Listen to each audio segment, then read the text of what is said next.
இனிய காலை வணக்கம். இன்றொரு செய்தி. அது ஒரு கிராமம்.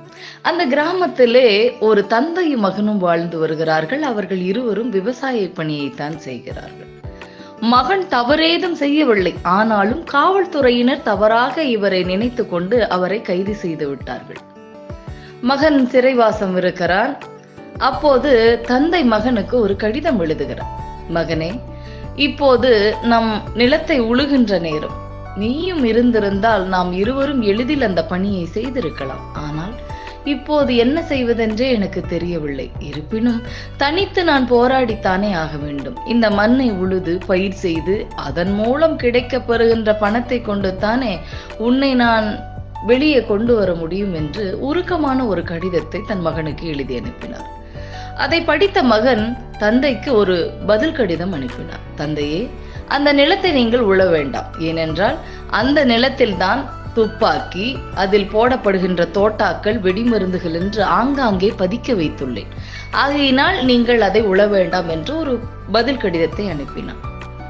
அடுத்த நாளே அந்த வயல் உழப்பட்டது. பலமுறை உழுது தேடப்பட்டது.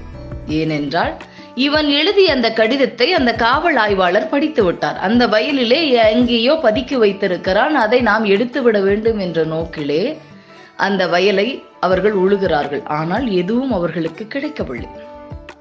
மீண்டும் தந்தைக்கு மகன் ஒரு கடிதத்தை அனுப்புகிறான். தந்தையே, நான் உங்கள் அருகில் இருந்தாலும் இல்லை என்றாலும் என்னுடைய பங்கிற்கு உங்களுக்கு நான் உதவி செய்து விட்டேன். இப்போது நம் நிலம் உழுது விதைப்பதற்கு தயாராக இருக்கிறது. இப்போது விதையுங்கள் என்று சொல்லி அனுப்பினார். எங்கு நின்றாலும் எந்த இடத்தில் இருந்தாலும் ஒரு புத்திசாலியினுடைய அறிவு நல்ல விதத்தில் செயல்படும்.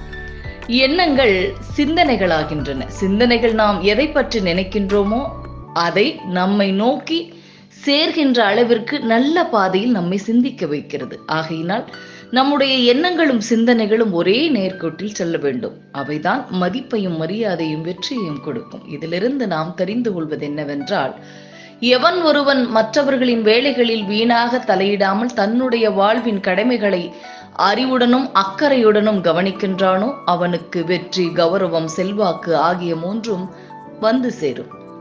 அறிவான ஒருத்தனின் அறிவில் செயலும் நேர்மையான சிந்தனையும் அவனுக்கு வாங்கி தரக்கூடிய, பெற்று தரக்கூடிய அந்த வெற்றியை, மகிழ்ச்சியை எவர் ஒருவராலும் தடுக்க முடியாது என்று சொல்லி இந்த நாள் உங்களுக்கு மிகச்சிறப்பான நாளாக அமைய என் வாழ்த்துக்கள்.